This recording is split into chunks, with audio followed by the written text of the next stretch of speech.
Hello. So me and Cleo went to probate court.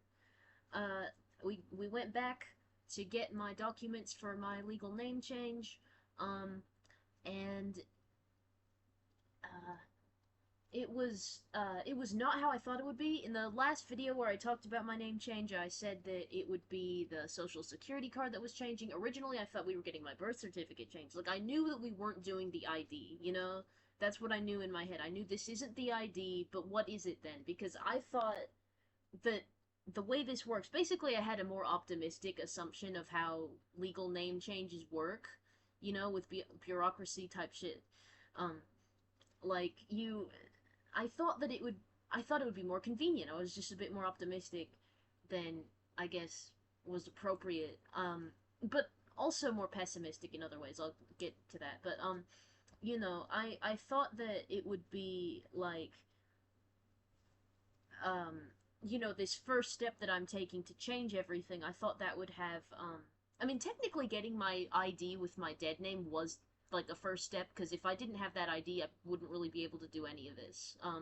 That was necessary. Like I think once you're a legal adult you need your own adult ID, not like uh anything else. You can't really do any of this without an adult ID, and it has to have your dead name. Now don't quote me on that because I might be wrong, but I'm pretty sure that is how it works. Like if you're a minor, obviously you don't have an ID or a driver's license. I don't have a driver's license. I don't drive.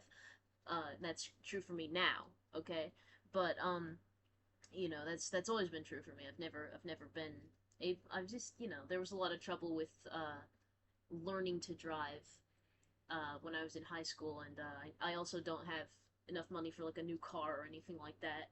Um, it's not really something that I care about all that much, but it would be nice, I guess. Like maybe in the future. It's just not something that I stress about too much because I'm just doing my best and everything. It would take a long time, but anyway, this I assumed that the first step, besides getting a legal ID with my dead name. I thought that, the first step to changing my name in the documents is like it's the very first step is going to come with a change of documents, but that's not true. Like when I went to probate court, what they actually did for me was just change it. Like they just gave me documents to prove that I did that, So now what I came home with today from probate court was three documents just saying that I got a name change. I'm not going to show them on screen. I'm just checking them so that I can reference the information. Some of this is like, sensitive and not really like worth talking about. So, um yeah,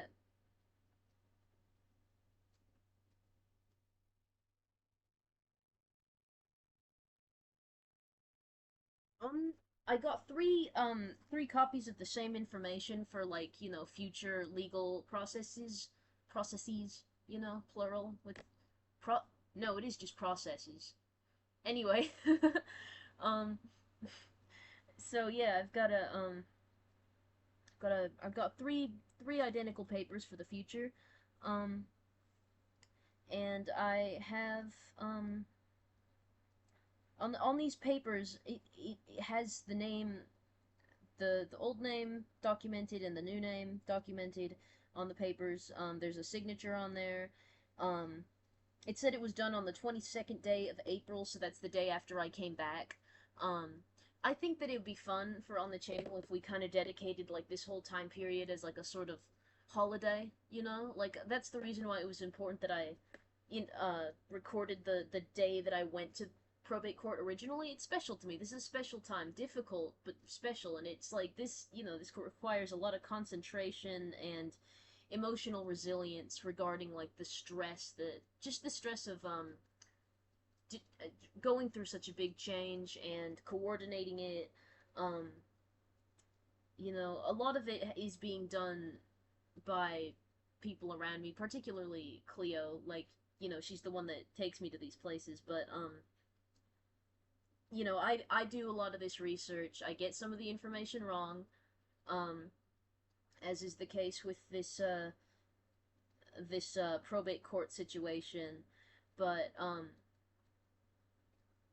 it's something that it's meaningful to me. I'm doing something for myself, and perhaps, helping other you know people trying to transition, know that it can be done. It's still confusing, and it costs money. But what I was getting at is that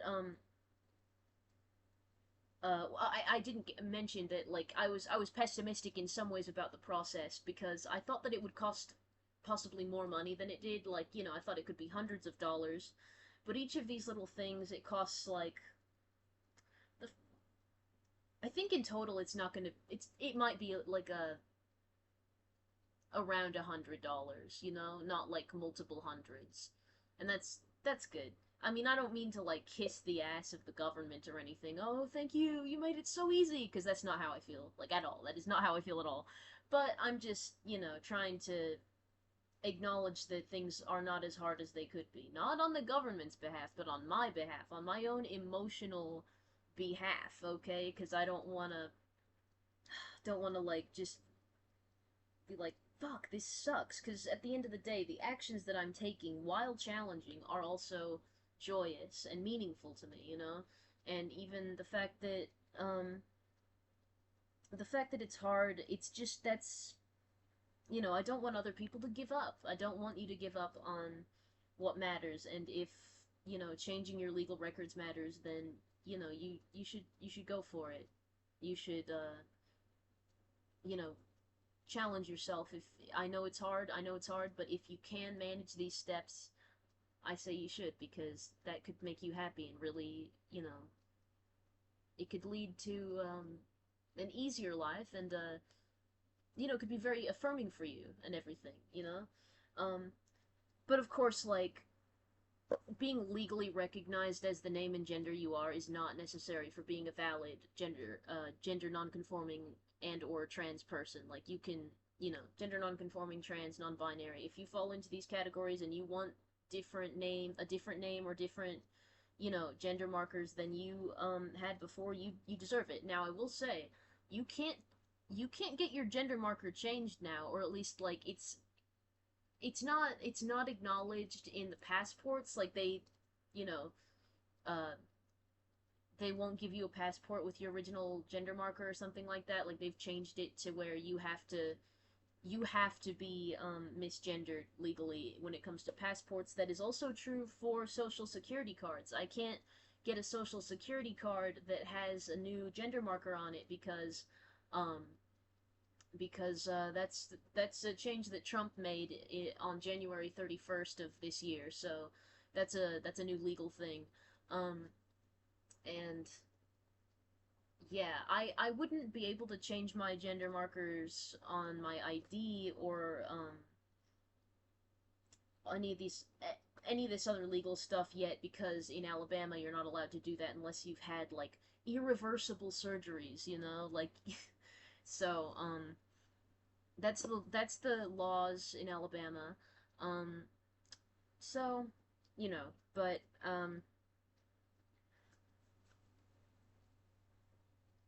anyway, on this paper, on these three documents, it says all this information, and it also uses exclusively she her pronouns, and even, like, boldens she multiple times, boldens it, like,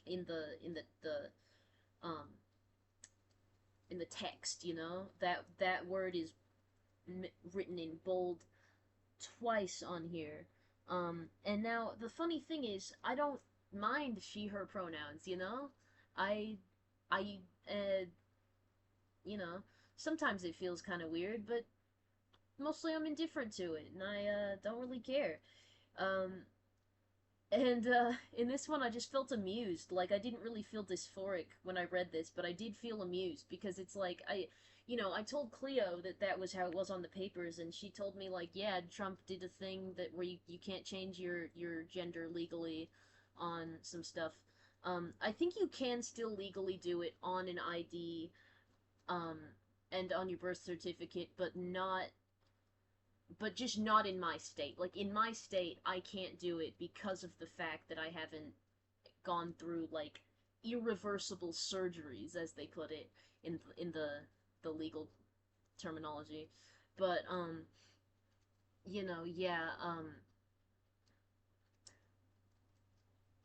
uh anyway, even if I had gone through these irreversible surgeries, I still wouldn't be legally allowed to get my socials because the security card changed here, like in terms of my gender marker, not in terms of my name, but in terms of my gender marker. I still wouldn't be able to get it changed here because of the new law that Trump has made, and that applies to all states. As I understand it, everyone in every state cannot get their gender marker changed on their social security card at this time. It's just not in the. It's not something you can do. Um, but I have completed the step at the probate court. I just didn't know that it was separate from all the other steps that you have to do. I still have to do my I still have to change my name, not my gender marker. I'm not even messing with that because there's no laws that allow for me to do that at this time. There's, in fact, mostly laws prohibiting that. It's just, yeah, I can't. And even if I could, it would just say X, you know? Like, I'm pretty sure that's the only option. Uh, but yeah, I guess I could be wrong about that, and it could also change in the future. But as I understand it, it's just X for anybody who doesn't want F or M. Non-binaries, they get X, NBs. Which is cool, but it kind of reminds me of Elon Musk. Anyway, so yeah,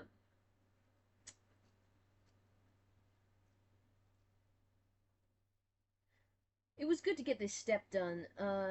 My next steps is like I'm gonna try to do the social security card for changing my name and the birth certificate changing my name as well. And those, if yeah, if I'm not mistaken, yeah, those can be done by mail. I don't physically have to go anywhere for either of those. Those can be done by mail, and that's good. I will also need to change my ID, which you do have to go in person for, I'm pretty sure.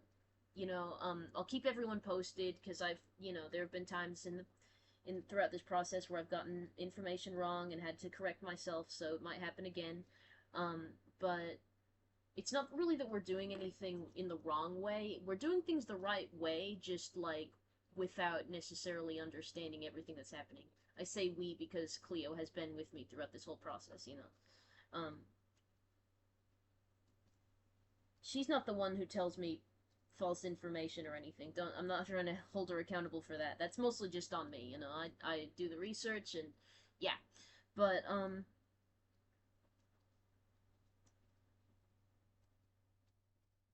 so I will also have to get my voter registration changed. That's something that I have to do. Um, that's not as pressing, I guess, but it is something that I should do before the next election. Obviously, I care about voting. I voted in the election this past November, and I didn't vote for the man who runs our country now, believe it or not. Yeah, I don't like him. I was really scared for everyone. I still am. I'm worried about how, uh people are going to be affected, how like is there going to be more crime against minorities? Is there going to be There's already a lot of laws against you know there's the autism registry. That's a thing. I know a lot of people are worried about that. I wasn't so sure if it was really gonna result in violence towards autistic people. You know, but I mean, who am I to say? I don't want to fearmonger is the thing. Like I personally don't I don't want to be an asshole and be like, no, there's no way anything bad's gonna happen. But I don't necessarily think that fear mongering is the best move. I'm not an expert on any of this stuff. I don't have an autism diagnosis, and those are the people who are affected by that autism registry thing. And yeah, I hope that people are safe. I really do, because at the end of the day, that's what I'm coming back to. Like, I do feel like this is a very, um, uncertain time for a lot of people in, minority status, in a minority status, you know what I mean? Because of Trump. And it's different than it was when I was a kid, you know? That's why, like, when it first happened, I was keen on, um, making things like that were vaguely political, you know. That was true on my Glitterpunk subreddit. I tried to post political themed content or content around social issues, and minority issues, because I thought I was doing the right thing. I thought that, in my head I was like, this is exactly what people need right now. But a few months have passed, and now I feel exhausted, and I'm like, yeah, probably other people do too, and I'm not really the best educator. I'm just one person, and I literally mostly just watch video essays online and have a lived experience as a trans and you know bi person, uh non-binary bi person, like in the South. It's hardcore, and it is a learning experience. um Hardcore as in, not like, well, I mean, it's cool. It's cool that I'm cool, but it's like hardcore as in like difficult. It's a struggle, and it's also very educational, but not always in an easy way. Like, you learn things the hard way a lot about, like, you know I don't know. It's a tough environment to grow up in. Um, at the same time, like, that's it. That's all I've got. I'm not like super intellectual per se. I'm not saying I'm stupid or whatever. I just mean, like, um I don't know. I don't read a lot of books necessarily.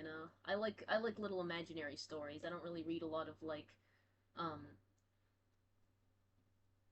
literature, and that can make it hard to, like, be the authority. I'm not the authority. I'm not the authority on what the fuck to do right now. I'm not the authority on, like, what you can anticipate for the future. We all feel pretty scared, we all feel pretty um unsafe, and I am scared of, like, the people that I'm going to come into contact with in real life as well. Like, that's something, because it's a Trump year. I do worry that politics is more on people's minds than usual. It just tends to, like, make people more extreme when he is in office, judging by how it happened last time. It just changes the air generally. People feel more paranoid and mistrustful of each other. Not I mean, paranoid is like a strong and implying word, but it's like we feel mistrustful towards each other when usually things might not be so heated. And that's the Trump effect. Um, so it's an interesting time to be going through this, and to be going through my transition at this time. I consider this to be a part of my transition. And by the way, I will still be seeking hormones in the future. I still have a paper from the place that, uh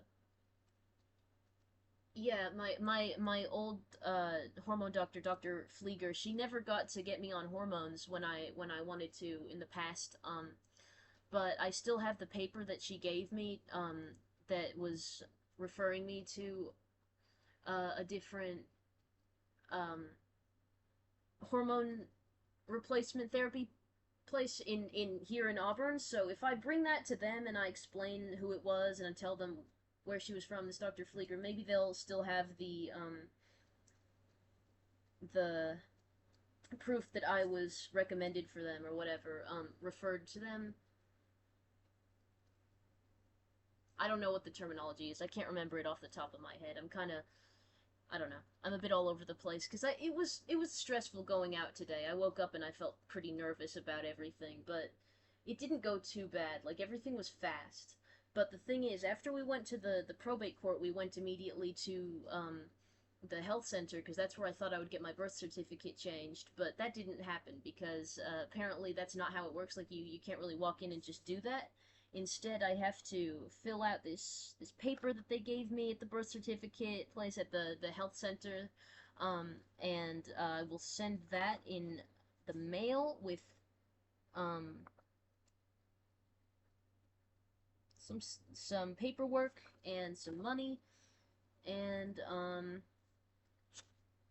yeah, that's how that will go. So this is, it's a lot. It's a lot. I'm I'm going to go to my mom's house in a few days, in less than a week, and hopefully that won't be too stressful or scary. Um, but that's where I'm going next. And when I come back, I'll have more stuff to deal with in my room. Now, I have cleared out some space in my closet. I already mentioned that in a previous video, I'm pretty sure. Maybe not. But there's more room in my closet now, and I've got some clothes on some clothing hangers, so it's like there is also the process of cleaning my room, something that I've been really wanting to do because I think having a more organized environment will make me feel happier. This is a year where I'm trying to get better, I'm trying to have a more sustainable and independent existence while also like not being as combative towards people when I need help and when they need help from me. It's like it's a lot, but I I knew what I wanted to do. I knew what kind of steps I wanted to take. Um and it's not been easy. I had that problem with Kroger and everything, and that was a really hard thing to deal with. I still think about it a lot, but you know, gonna apply at Sonic once these other tasks are completed, and when I say these other tasks, I mean like most of the legal changes, um and also visiting my mom and everything. Not necessarily cleaning my room. That's something that can happen like kind of in tandem with me working at Sonic, but yeah, like not everything really happens at once. It kind of just happens like incrementally and kind of like simultaneously and stuff. And that's how I want to go about it though, because I really want positive change in my life. I want to have something good going for me, because what depresses me a lot is just the feeling that everything's the same, nothing's changing. Um, Things can only get worse, and things have never ever been better, in like a bad way. Like this is there's there is sadness. There's always been sadness. There will always be sadness. That's a very bad and not even true mindset to have. But it is like something that you'll probably understand if you've dealt with severe depression and stuff.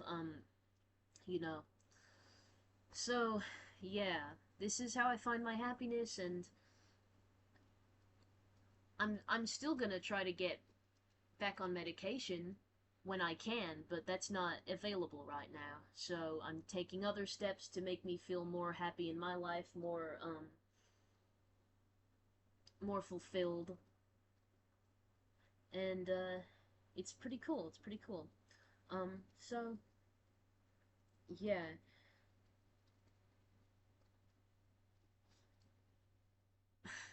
I guess that's all I had to say. Um, I hope everyone is doing okay. I hope that you're all staying safe during these trying times. Um, I'm sorry if you yourself are dealing with the discriminatory environment that we are in the United States and elsewhere, because it is something that probably affects people worldwide. That is how it goes. America kind of just runs the world in this way, and it sucks. And it's not really fun for most people who aren't like the ideal for America. You know what I mean? Like America's ideal is it's like a 1950s kind of thing. I don't know. We just there's conformity in the United States, and freedom is greatly exaggerated in our culture. We don't really have as much freedom as they make it out to be. Um, so you know, I'm sorry to anybody who's struggling in these times. I hope that you're doing okay. I mean, I hope that you can make the most of it, make the best of it, stay safe, and good luck to you. You know, it's not going to be like this forever. I don't know what the future holds, but, you know, there's hope, there's ways of finding stability, ways of finding happiness, and I'm glad to be going through this process. For what it's worth, even though it's been so confusing and convoluted, it has been worthwhile, it has been interesting, and it's been positive, you know? Um, I hope that you can find some way to find your happiness and perhaps make positive changes in your life as well if that is what you need. I will see you around. Have a nice day.